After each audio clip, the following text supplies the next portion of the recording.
At 68, I thought I'd seen it all. But nothing prepared me for what I overheard that morning, standing quietly in line at the local bank. She doesn't even remember where she puts her keys. She'll just waste it on pills and flowers.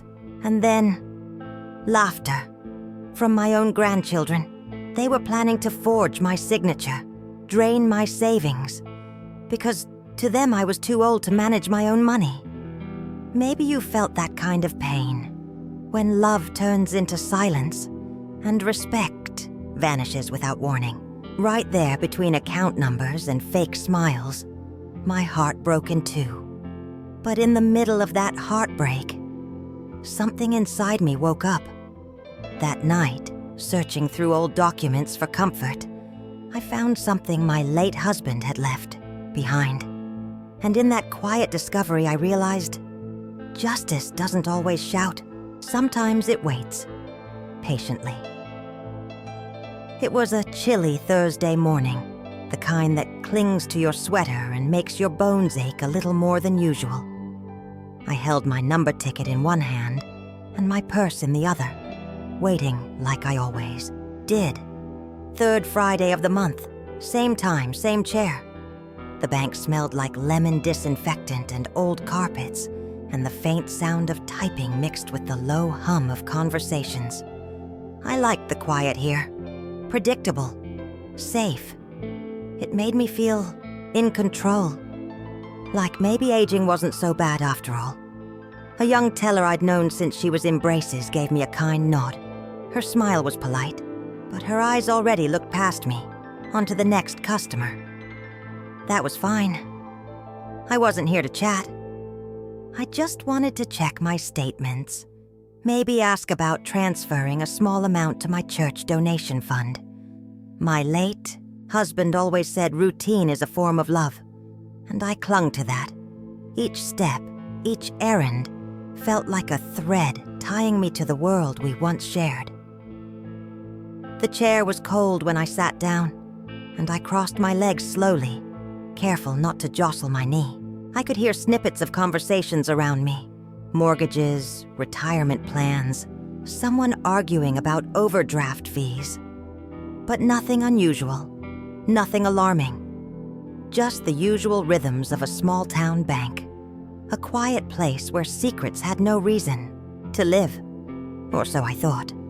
Until the voices behind me changed everything. I didn't recognize them at first. Young voices, confident, slightly too loud for the space. I tried not to listen. But when they said my name, Grandma Doris, my heart skipped. My body stiffened. I stayed still, hoping maybe I'd misheard. Hoping maybe it wasn't what I thought. But the words that followed shattered any illusion I had left. She doesn't even remember where she puts her keys. That's what one of them said. And in that moment, the bank didn't feel so safe anymore. And just as I turned my head, barely breathing, I heard the laughter. My grandchildren's laughter. At first, I thought maybe I was imagining it. You know how sounds can play tricks on you when you're lost in thought. But then came the second voice, deeper, unmistakable, and my stomach twisted. She'll just waste it on pills and flowers, he said. My grandson, my own flesh and blood, talking about me like I wasn't worth a second thought. My hands started to tremble as I sat frozen in my chair, surrounded by the quiet chaos of the bank. I couldn't turn around. I didn't want them to see me cry. They thought I was far enough away not to hear, or maybe they just didn't care. Their words were casual, sharp, tossed around like confetti at a cruel party. One of them chuckled and added, "We'll just get her to sign it when she's tired. She won't know the difference." I wanted to scream, to stand up and say, "I raised you better than this." But instead, I sank deeper into my coat, like maybe the fabric could protect me from their betrayal. My heart beat so hard it echoed in my ears. The betrayal hit harder than I expected. I'd always known they were growing distant. Fewer visits, shorter phone calls, Birthday cards with just their names scribbled quickly. But never in my darkest fears did I imagine this, that they'd gather in secret to plot against me, that their laughter would come not from joy, but from the thought of deceiving me. I thought about the cookies I used to bake for them, the bedtime stories, the nights I stayed up when they were sick. All of it seemed to vanish in that moment, erased by their greed. A woman nearby dropped her pen and muttered something under her breath, jolting me back to the room. I still hadn't moved. The air felt heavy, like every molecule was soaked in shame. I wanted to disappear, or maybe just go back in time, before I knew what I knew. Their voices continued, now softer, more conspiratorial. One of them said, "She's almost done anyway. What's the harm?" And something in me broke, not loudly, not visibly, but deeply, silently, like a slow crack through glass. I finally stood, my knees aching more than usual. They didn't notice, too busy planning how to steal from the woman who once held their tiny hands in hers. I didn't look back. I just walked toward the exit, holding my purse close like it might still contain something precious. But I knew the truth. The only thing those boys had taken from me that day wasn't money. It was the last bit of trust I had left in them. I drove home in silence, the kind that doesn't soothe, but stings.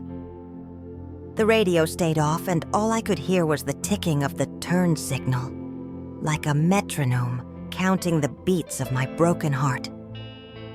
I kept seeing their faces. How relaxed they looked, how easy the words had come to them. Not even a hint of guilt. I wanted to believe I'd misunderstood, that maybe it was just a cruel joke, a misunderstanding between lines. But deep down, I knew better. There's a tone people use when they stop seeing you as a person, and that tone was all I heard. Once, home.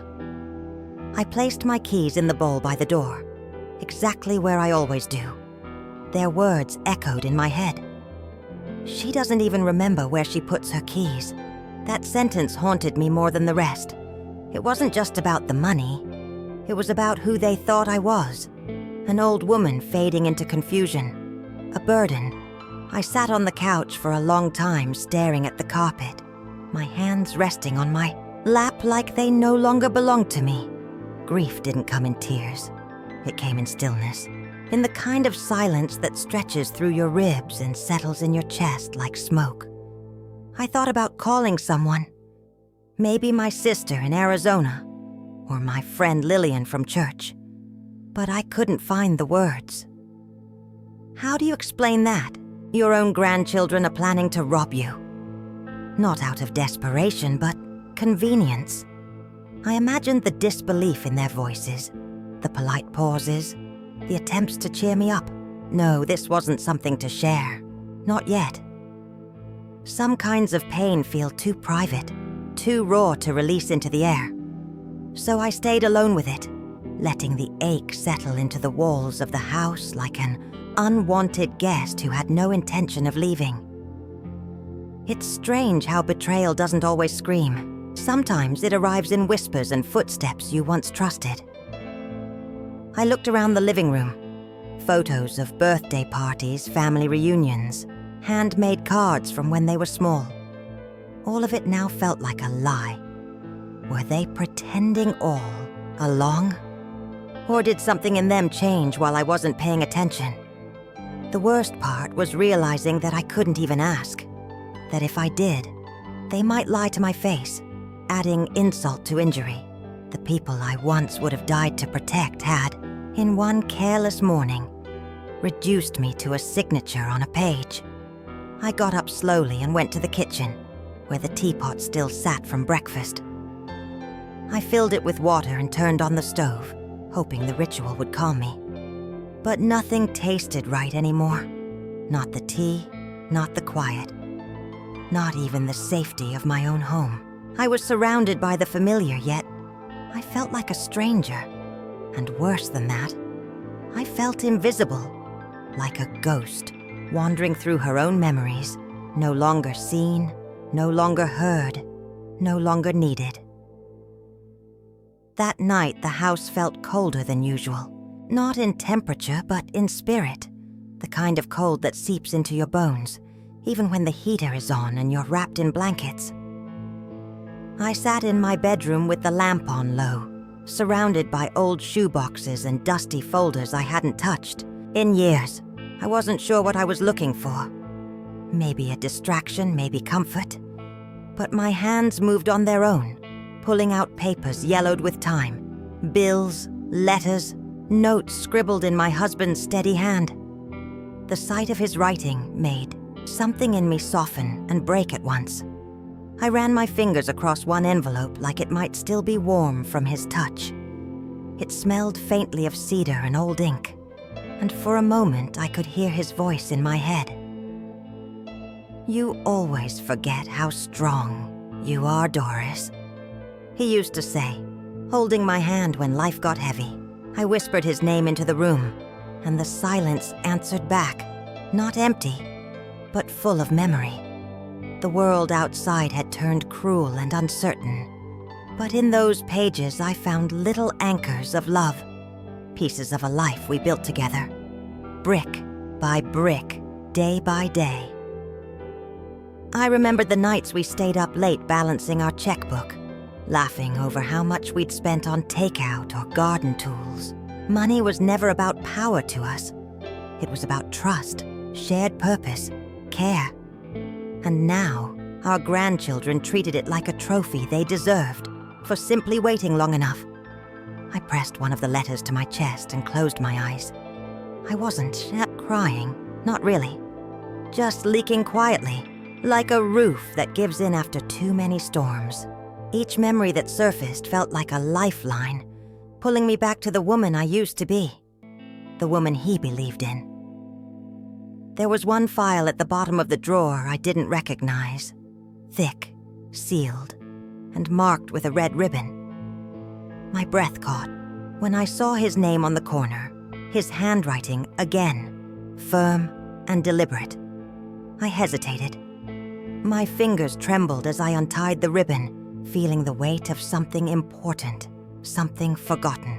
My heartbeat quickened, not with fear, but with something else. A quiet sense of being guided, like he was still here, nudging me towards something I needed to see. The room was silent, but I swear, I felt him there with me, just for a second, as I opened the file and began to read. The fog in my chest started to lift. It wasn't just paper, it was protection, a safeguard I didn't even know he'd left behind. The more I read, the clearer it became. My husband hadn't just loved me while he was alive. He had planned for the day I'd need to stand alone, and made sure I'd never truly be unprotected. The paper was thick, almost like parchment, with embossed seals and notarized stamps that told me immediately it was official. I blinked a few times, trying to make sense of the language, the structure, the clauses. My eyes weren't what they used to be, but the message was unmistakable.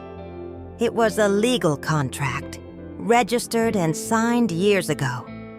My husband's name appeared first, then mine. And there it was, in bold language I could hardly believe. Every financial asset we held in joint ownership was protected from misuse, including family interference. My breath caught in my throat. He had done this for me, quietly, silently, with love. The contract detailed a trust, one he'd moved part of, our savings into after his health began to decline, to ensure Doris will never be taken advantage of. It read.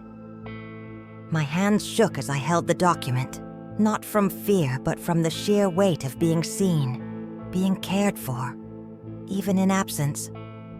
He hadn't mentioned this to me while he was alive.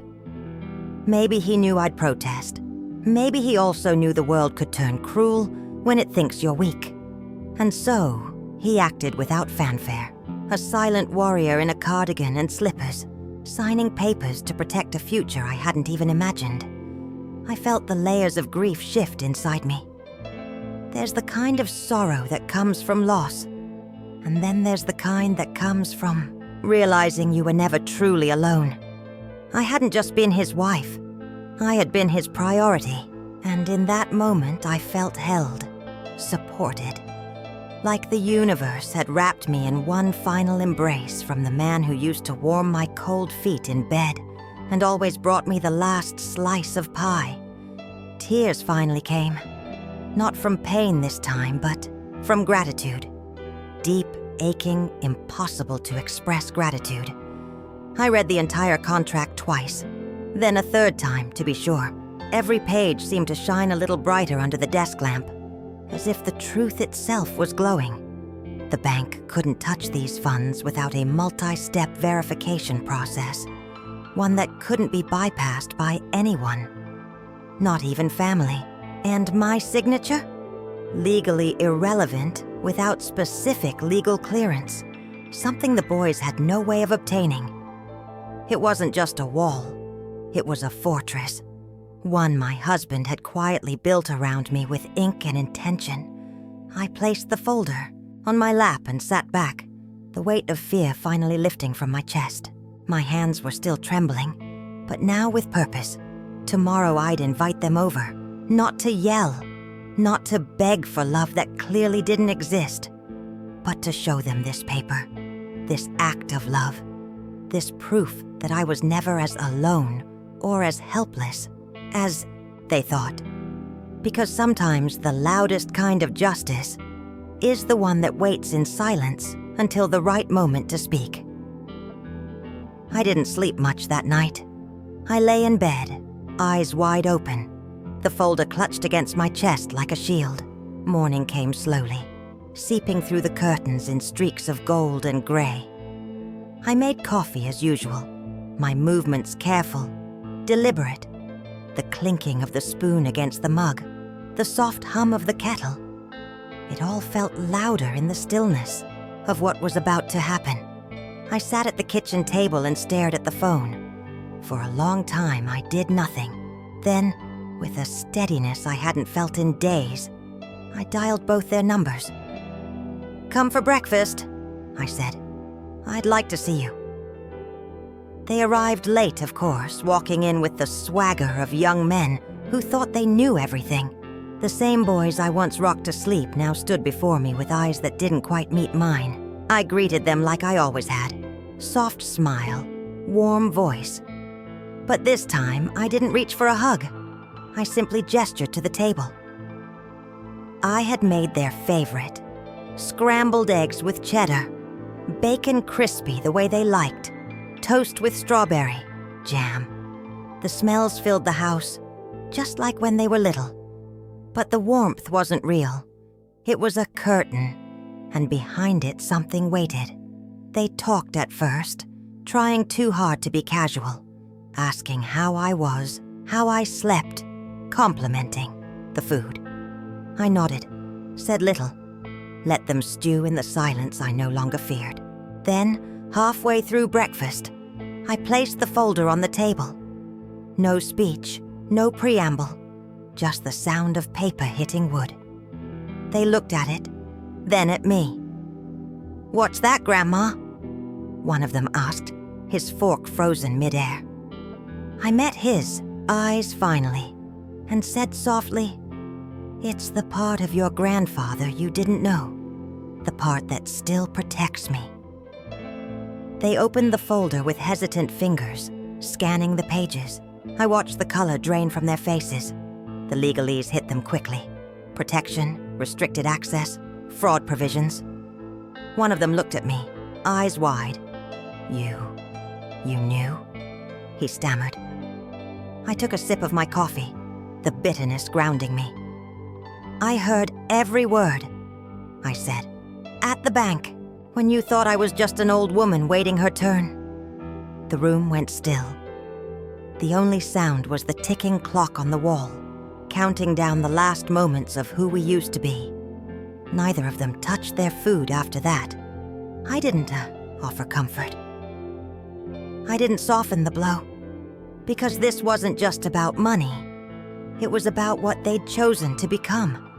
They hadn't just broken a rule, they'd broken something sacred. And though my voice remained calm, my silence carried a weight they couldn't escape. What they saw in my eyes wasn't anger. It was disappointment. Heavy, quiet, final. They sat frozen, as if the weight of the document had pinned them to their chairs. One of them, the oldest, tried to speak, to spin some explanation, but the words tangled in his throat. "We didn't mean to hurt you," he said finally, voice small, eyes lowered. I didn't flinch, didn't blink, because that sentence wasn't true. If they hadn't meant harm, they wouldn't have laughed. They wouldn't have plotted in a public place like it was a game. No, what they didn't mean was to get caught. That's what stunned them. That I had heard. That I had proof. That I wasn't as weak as they believed. I leaned forward slightly, hands folded on the table, the way I used to when they were in trouble as boys. But this wasn't spilled milk or broken windows.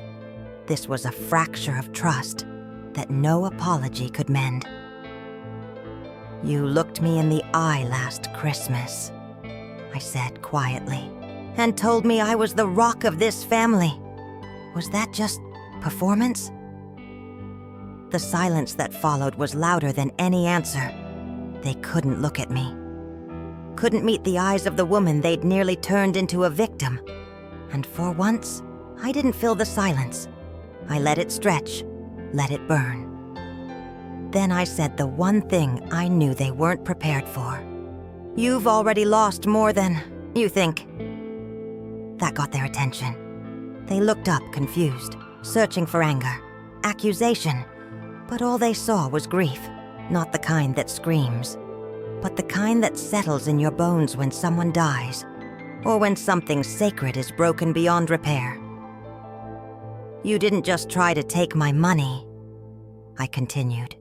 "You tried to erase my value. You treated my years, my memories, my mind, like they were disposable." One of them opened his mouth, but I held up a hand. Enough. No more words. The contract had done its job. Legally, I was safe. Financially, I was protected. But this confrontation was never about paperwork. It was about something far deeper. The acknowledgement that they had failed me in the worst way. And as I sat there, calm but unyielding, I could see the moment it hit them. The realization that they hadn't just tried to rob a bank account, they had robbed a relationship, and there was no document that could undo that loss. I pushed my chair back and stood slowly, the morning light catching the silver in my hair. I didn't raise my voice. I didn't ask them to leave. But the message was clear. I was no longer the fragile figure they assumed. I was a woman standing inside her dignity. And as I left the room, their plates untouched, I knew the truth now sat with them, heavier than any inheritance they'd ever hoped for. The day after our breakfast, I returned to the bank. Not because I needed to, but because I wanted to. I wore the same coat, carried the same purse, walked through the same glass doors. But something fundamental had shifted. I wasn't the woman from a few days ago, shrinking in her chair while betrayal danced behind her. No, this time I walked, taller, every step echoing with quiet defiance. The woman at the counter smiled and I smiled back, but there was a different kind of knowing in my eyes now, one earned through pain and reclaimed through truth. I requested a copy of my most recent account statement. Not because I suspected changes, but because it felt good to do something ordinary again. Something I controlled. As I waited, I glanced around the room. The same old carpets, the same muted tones. But now I could see it all with new clarity. I wasn't lost in routine anymore. I was choosing it, choosing presence, choosing myself.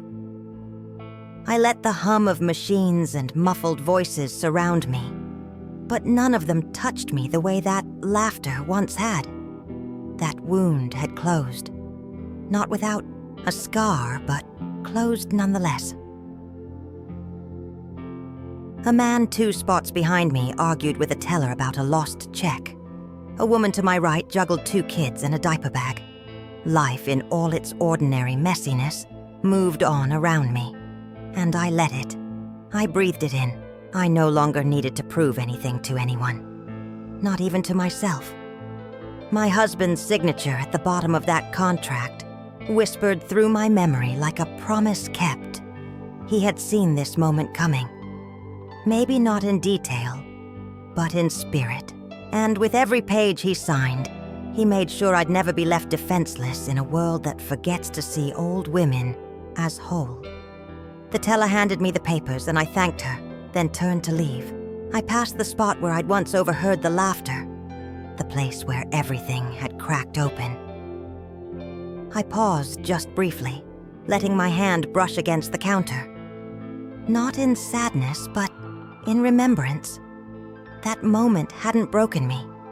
It had revealed me, and the woman I was now.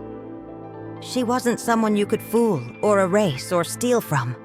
She was someone who had walked through fire and come out still holding her name, her worth, her voice. Outside, the breeze was crisp, brushing against my cheeks like a gentle reminder that the world keeps turning. I walked to my car, unlocked the door, and sat behind the wheel with the sunlight warming my lap. No tears, no trembling, just stillness, peaceful, earned stillness. And as I started the engine, I whispered a quiet thank you. To him, to myself, to the strength I hadn't known I still had. Because in the end, I hadn't just protected my savings. I had protected something far greater. The unshakable truth of who I am. That afternoon, I returned home and sat in the sunroom, the place he loved most. The light filtered through the sheer curtains, dancing across the wooden floor like it used to on quiet Sundays when he'd read the paper and I'd hum while watering the plants. The room still held his presence, not in any ghostly way, but in the kind of silence that holds warmth. His chair was still by the window, a blanket draped over the back. And though I dusted it 1,000 times since he passed, I never once sat there, not because I was afraid, but because some spaces are sacred. I sat across from it, folded my hands in my lap, and let the moment breathe. Outside, the wind nudged the branches of the old maple tree, the one we planted on our 10th anniversary. The same tree he tied a ribbon around every spring, just to make me smile. It moved now, as if waving, as if telling me, he's still here. I looked down at the folder again, resting quietly on my lap, its edges softened from the night before. I ran my fingers over the embossed seal, and for a moment, I didn't see ink or legal terms. I saw him. I saw the man who always opened jars for me without being asked, who knew when I needed silence and when I needed to be held. A man who never needed grand gestures to prove his love, but instead tucked it into 1,000 small acts over a lifetime. This contract was one of them, an invisible thread woven into the fabric of my future, designed to hold me up long after he was gone. And I realized then that love like his doesn't die. It transforms. It hides in the walls of a house, in the drawers of old desks, in the spaces between sunrise and memory. I wasn't alone, not really, because he had seen a day I couldn't yet imagine, and loved me through it anyway. I thought back to our last night together. He'd held my hand for hours, his fingers tracing circles on my wrist like they had on our wedding night. He didn't speak much, but the way he looked at me said everything. And now, after all this time, I understood that look. It wasn't just goodbye. It was a promise that he had done all he could to leave me ready, even if he knew I'd still fall apart. Grief has a way of making everything cloudy, of numbing the senses. But sitting here now, with truth in my hands and his love etched into the margins of a document, I felt something I hadn't in a long time. Not just peace, but presence, his. I stayed in that room for hours, letting the sunlight move across the walls, letting the past wrap itself around me, not as a burden, but as a balm. There was no need for revenge, no space for bitterness. The boys would live with their choices, with the silence that followed my words. But I had something they didn't. I had a man who loved me completely, who protected me without fanfare, who trusted that I would one day find the strength to protect myself. And I did. I walked through the pain, through the silence, through the unbearable weight of betrayal. And I emerged not broken, but quietly whole. So now I tell this story, not with anger, but with reverence, for the man who chose me, who saw me, who never once underestimated me, and for every woman who has ever been dismissed, underestimated, forgotten. I hope you remember this. The love that's real never fades. It watches, it waits, it shields us in the darkest moments. Sometimes the most powerful protection doesn't come from the law or the bank or a signature. Sometimes it comes from a heart that planned for your survival, long before you knew you'd need saving. Have you ever felt forgotten, only to discover a quiet strength waiting inside you? Let me know your story, or just your city and age, in the comments. And if this touched something in your heart, share it with someone who needs to remember what real love looks like. Don't forget to subscribe so you won't miss the next one.